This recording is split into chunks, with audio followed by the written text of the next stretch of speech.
د یو ورور سوال کړی دی چې ماشومه جنۍ ځان سره جومات ته راوسته څنګه دي؟ وي دا بعض عربې راولي. الجواب: ماشومه جنۍ جومات ته راوسته روا دي، خو چې کله پکې د یو څو خبرو خیال وساتلی شي. او په دې مسلو کې عرب زموږ نه ښه پوهېږي. زموږ هغه صرف ملاحظات نوټ کوي، بس دا وګوره او دا وګوره او داسې وګوره. زه یو پیر حرم کې روجې کې هلته وم، تهجد منځ کې موږ ولاړو، نو یو عربی و د هغه سره یو ماشوم و، هغه ماشوم یې ژړل، نو هغه به ځان سره په منځ کې نیولې وه په غېږ کې، چې کله به رکوع سجدې راته وبه به کښېنوله، بیا چې ورپسې بیا به یې راواغسته. نو منځه نه بعد یو لیږی شو زموږ په دې یارانو کې، وایي دا پکې وایي نوې مسلې راووتې. ښه ته څه وایې وروره، څه وکړي؟ که دا ته خو تا دا کولی چې جنۍ به ناست وو، ټولو د لمونځ دې هم خرابوو، خپل دې هم خرابوو، ستا هغه هم خرابوو، دې به ژړل. پوهېږي په دې مسله باندې. ته خو ماشوم جومات ته نه راولې، نو ځکه بیا چې لوی شي هم دغه حالي، جومات ته نه راځي او که راشي نو کوم ځای کې ناستي؟ هلته زموږ په علاقو کې ماشومان جومات کې کوم ځای کې لوبې کوي؟ جومات کې کوم ځای کې لوبې کوي؟ شاته. نو دا مشران چې به لوی شي، دا چې به لوی شي او مشران شي کوم ځای کې کښېني؟ شاته. ځکه چې وړوکوالي کې ټول عمر دغه جومات کې شاته منډې وهلي. او د دوی ماشومانان چې ګورې په اولني صف کې ناستي، بیا چې مشران شي هم په دې اولني صف کې ناستي. زموږ هغه زور ستنې ته کوي، ایسي ته کوي، ملا تیرې ماتي ته به وایي، په ګوټ کې پټېږي لږ. نو په دې مسلو کې عرب زموږ نه تکړه دي. ماشومه جنۍ راوسته جومات ته دي کې یو څو خبرو چې خیال وساتلی شي بیا روا ده. یوه چې دا به بالغه نه وي، دغه شان دا به سن تمییز ته نه وي رسېدلي، دا به ماشومه وي چې کله د رور سره راځي یا د پلار سره. که د مور سره ځي هغه بیا جدا مسله، هغه چې هر څومره عمر یې جومات ته تللی شي. دویمه دا چې دا به داسې ماشومه چې دا به ورانۍ نه کوي په جومات کې چې د نورو د لمونځ نه خرابوي، چې پلار په دې پوه کړي.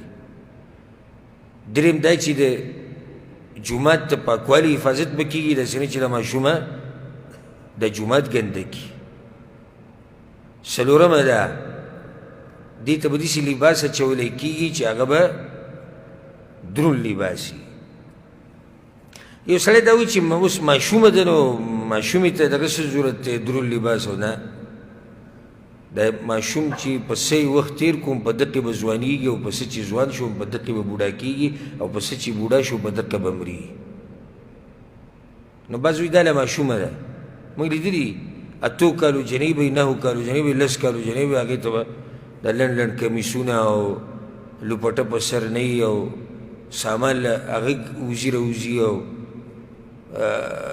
په لارو کوڅو کې هغه ګرځي دقه شان سجل. وایي دا ماشومه ده. نه، ماشومې به تربیت کې، د ماشومې به څه کې؟ تربیت به کې. دې ته به د وړوکوالي نه درنې جامې اچې، دا به د وړوکوالي نه په لوپټه باندې عادت کې، دا به په حیا عادت کې، دا به په دروند لباس عادت کې. نو که دا خبرې په کې دي خیال وساتلی شي نو بیا جایز دي. او دلیل د جواز دا دی، ابو قتاده رضی الله عنه روایت دی چې پیغمبر صلی الله علیه وسلم راغی، یو ورځ جومات ته راووتو، و امامه علی عاتقه، او د پیغمبر صلی الله علیه وسلم نوسۍ امامه بنت ابي العاص هغه د پیغمبر صلی الله علیه وسلم په اوږو باندې ناسته وه. اوس هم جنۍ راوستې ده، ماشومه ده. امامه د چا لور ده؟ دا د زینب رضی الله عنها لور ده. پیغمبر صلی الله علیه وسلم ځان سره راوسته. نو کله چې به رکوع لتو کې به یې نوله، بیا چې به راپاڅېدو بیا به یې راواغسته، رکوع سجدې نه چې به راپاڅېد بیا به یې راواغسته. او دا روایت په صحیح بخاري صحیح مسلم کې دی. نو دا جایز دي. خو دا خبره یاده کوي چې اصل دا نه دی شریعت کې چې داسې قسمه ماشومانان دې راوستی شي. دا که چېرته نادره نه وشي یا ضرورت راپېښ شي، یا مثال کې کور کې مور نه وي، داسې وخت کې که سړی راولي دا ماشومه څه خبره نه. یو وجه د هغې دا دی چې دا د پیغمبر صلی الله علیه وسلم همیشه طریقه نه وه. بلکې بعض روایتونو کې داسې راځي ښه واضحه چې پیغمبر صلی الله علیه وسلم جومات ته راوتو او دا نوسۍ پورې ونښته نو ځان سره یې راوسته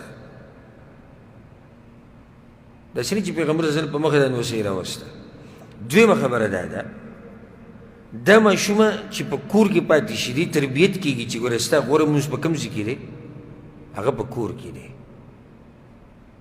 بل دا به په دې سره عادت شي چې سړو سره ښځې یو ځای کېږي نه دا خبره به په ذهن کې کښېني جومات کې ټول سړي دي نو چینه ته نه راوځي مور سره یې پرېږدي نو دا په دې خبره باندې دې تربیت کېږي نو غوره دا ده